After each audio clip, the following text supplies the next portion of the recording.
Hello guys, देखते हैं use of would में passive voice in present perfect.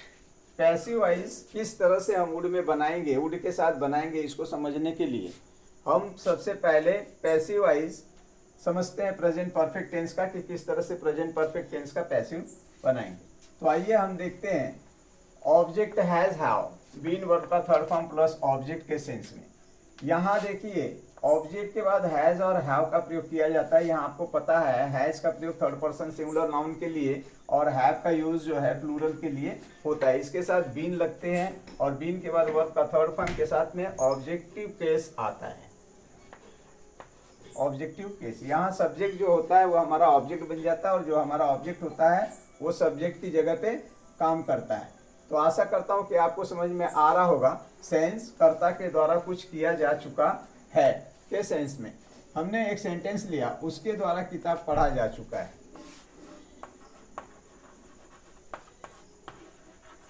उसके द्वारा किताब पढ़ी जा चुकी है। चुका है, चुकी है, चुके हैं, लिया है, दिया है, ली है, दी है, की है, इस तरह के सेंस आते हैं। पढ़ी जा चुकी है, तो किसके द्वारा किताब पढ़ी जा रही है? पढ़ी जा चुकी है उसके द्वारा। तो सेंटेंस हम फ्रेम करेंगे, उसके द्वारा किताब पढ़ी जा चुकी। पढ़ी क्या जा चुकी है? एक किताब, अ बुक। अ बुक, यहाँ देखेंगे अ बुक जो है हमारा थर्ड पर्सन सिंगुलर नाउन है, इसलिए हम हैज का यूज करेंगे, हैज बीन।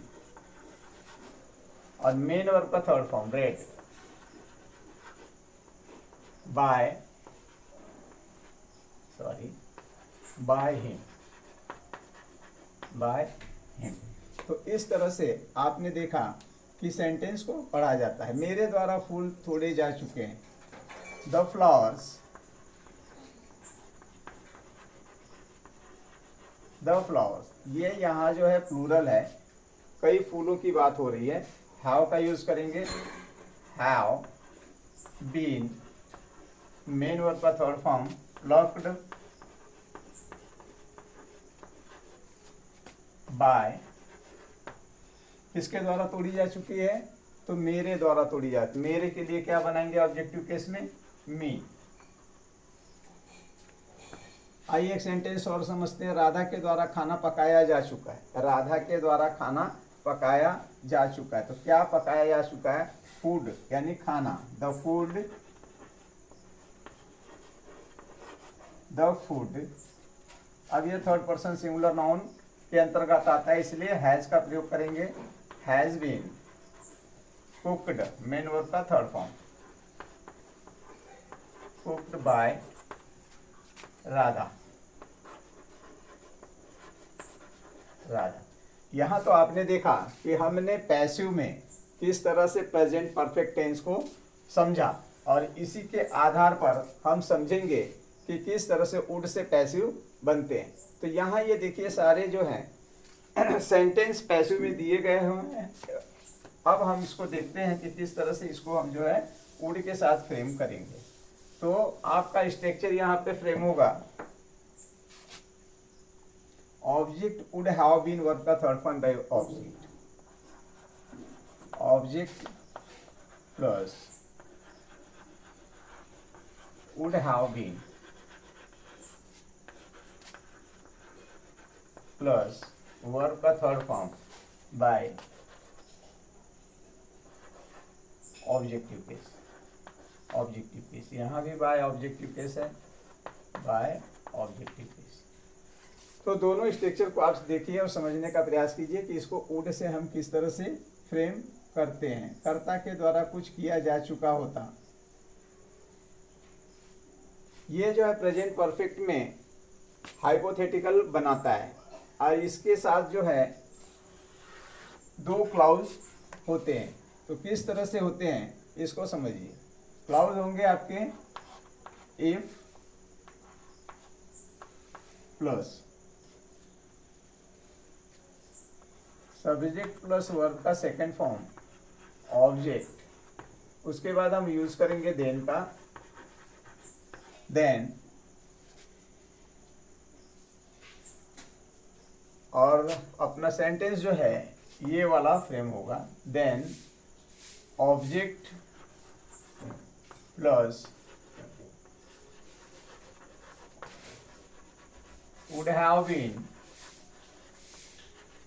प्लस वर्ब का third form plus by plus objective phase. तो इस सेंटेंस को समझने के लिए हम जो है एक सेंटेंस के द्वारा समझने का प्रयास करेंगे। अगर वह यहाँ आता तो मेरे द्वारा पीटा जाता, अगर वह यहाँ आता तो मेरे द्वारा पीटा जाता। इसमें देख रहे हैं कि ये वाला जो पीछे वाला क्लाउज है ये हमारा पैसिव में दिया गया है और इसे हम वुड से बनाने का प्रयास कर रहे हैं। तो आप देख रहे हैं डबल क्लाउज है इसके अंदर, ये क्लाउज भी है, देन से जुड़ा हुआ है, object would have been, verb का third form by objective case. अगर वहां यहाँ आता, if he came here, came here, then if he came here then, तो क्या होता, मेरे द्वारा पीटा जाता। अगर वह यहाँ आता तो मेरे द्वारा पीटा जाता। कौन पीटा जाता, वह पीटा जाता। इसलिए he would have been beaten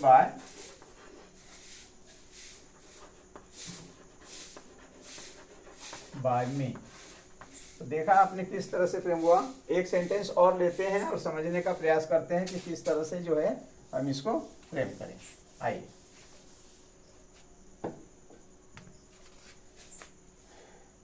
अगर तुम पैसा देते तो मेरे द्वारा नया मोबाइल खरीदा जाता। अगर तुम पैसा देते तो मेरे द्वारा नया मोबाइल खरीदा जाता। If you give money,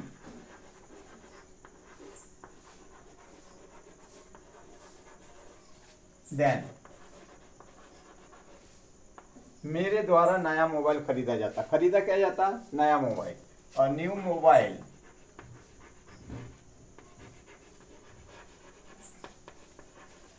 would have been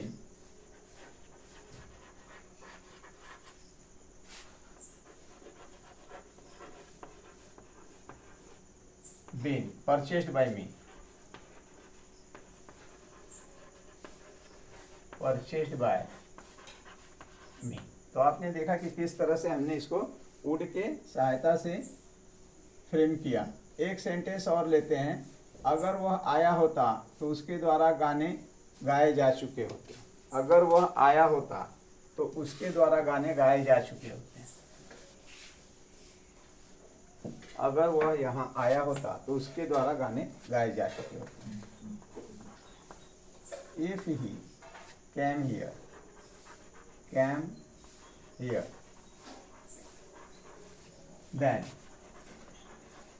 क्या गाए जा चुके होते, गाने गाए जा चुके होते। तो गानों के लिए हम सॉन्ग्स का यूज करेंगे।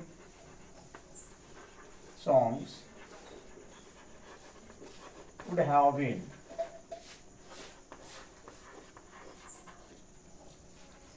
sung, मेन वर्ब का third form, sung by him। इस तरह से हमने इसे फ्रेम किया और समझने का प्रयास किया कि किस तरह से हम इसको सेम करते हैं। एक स्ट्रक्चर और देखते हैं। नेक्स्ट स्ट्रक्चर लेते हैं हम पैसिव वॉइस का ही।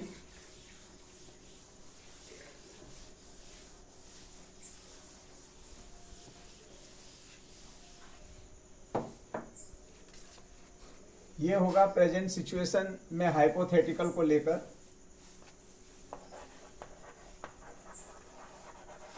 प्रेजेंट सिचुएशन में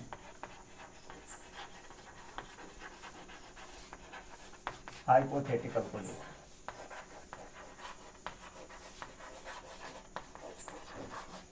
प्रेजेंट सिचुएशन का हाइपोथेटिकल है। किस तरह से फ्रेम करेंगे, अगर कर्ता के पास कुछ होता, अगर कर्ता के पास कुछ होता,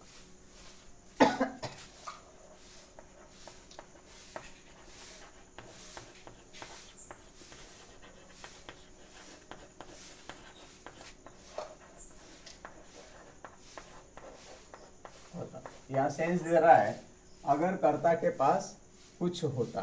तो कर्ता के पास कुछ होता, इस सेंटेंस को फ्रेम करने के लिए हम देखते हैं 3 प्रकार के सेंटेंस द्वारा स्ट्रक्चर द्वारा हम फ्रेम कर सकते हैं। कैसे?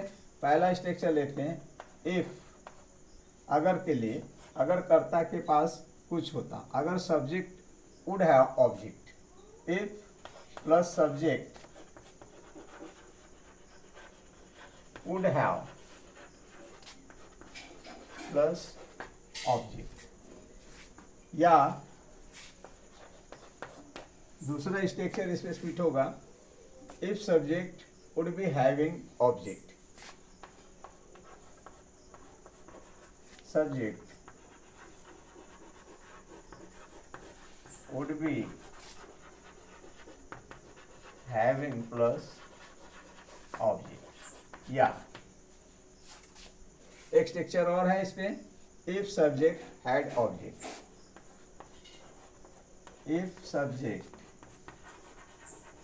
Had plus object. तो आपने देखा कि इंग्लिश की ब्यूटी है कि एक सेंटेंस को हम 3 तरह से फ्रेम कर सकते हैं।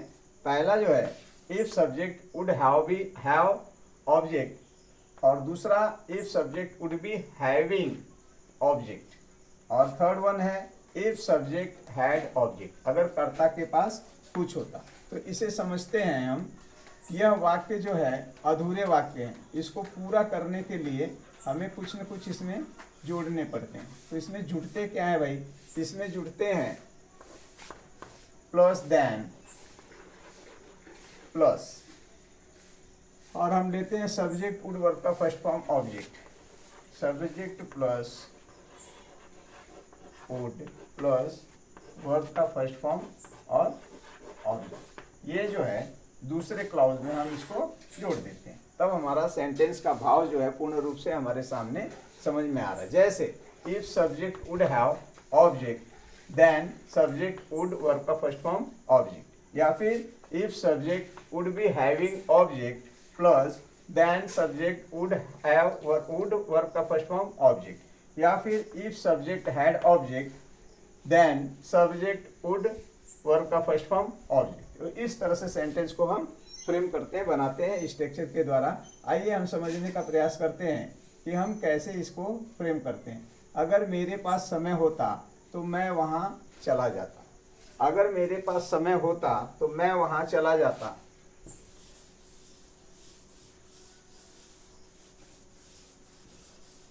अगर कर्ता के पास कुछ होता तो कर्ता कुछ करता,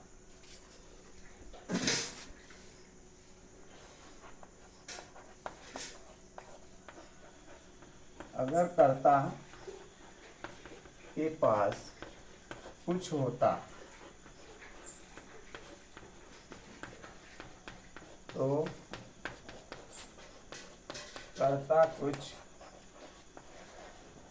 करता। आइए समझते हैं स्ट्रक्चर से। पहला सब्जेक्ट है, सेंटेंस है हमारा, अगर मेरे पास समय होता तो मैं वहां चला जाता। इफ, अगर मेरे पास समय होता, देखिए यहाँ पे, अगर मेरे पास समय होता तो मैं वहां चला जाता। अगर मेरे पास समय होता तो मैं वहां चला जाता। किस तरह से बनाएंगे इसे? अगर मेरे पास समय होता तो मैं वहां चला जाता। If I would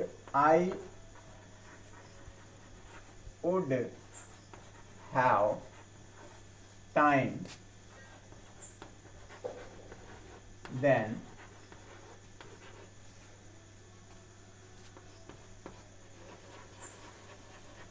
I would go there, then I would go there। ये हमारा सेकेंड क्लॉज। तो स्ट्रक्चर आपने देखा, if I would have time then I would go there, इसी को हम फ्रेम करते हैं if I would be having से। If I would be having time, then I would go there. तो आपने समझा कि किस तरह से बनाया। तीसरे से भी देखते हैं। If I had time, then I would go there. तो देख रहे हैं किस तरह से फ्रेम किए जा रहे हैं। बारी बारी से सेंटेंस स्ट्रक्चर के द्वारा सारा कमाल स्ट्रक्चर का होता है। बच्चे ध्यान पूर्वक आप जो है समझने का प्रयास कीजिए। आइए अगला सेंटेंस देखते हैं। इसमें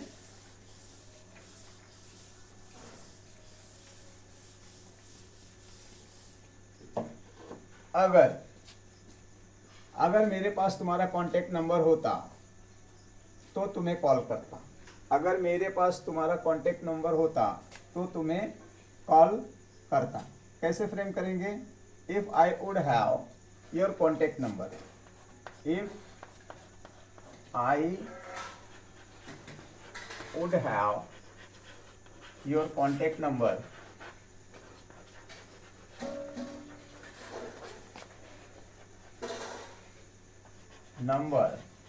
then I would call you. Structure change करके देखते हैं। If I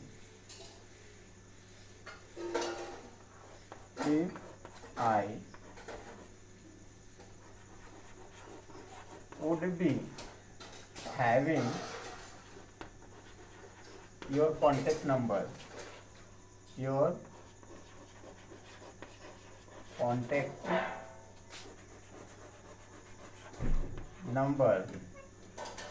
then I would call you. Had से देखते हैं। If I had your contact number,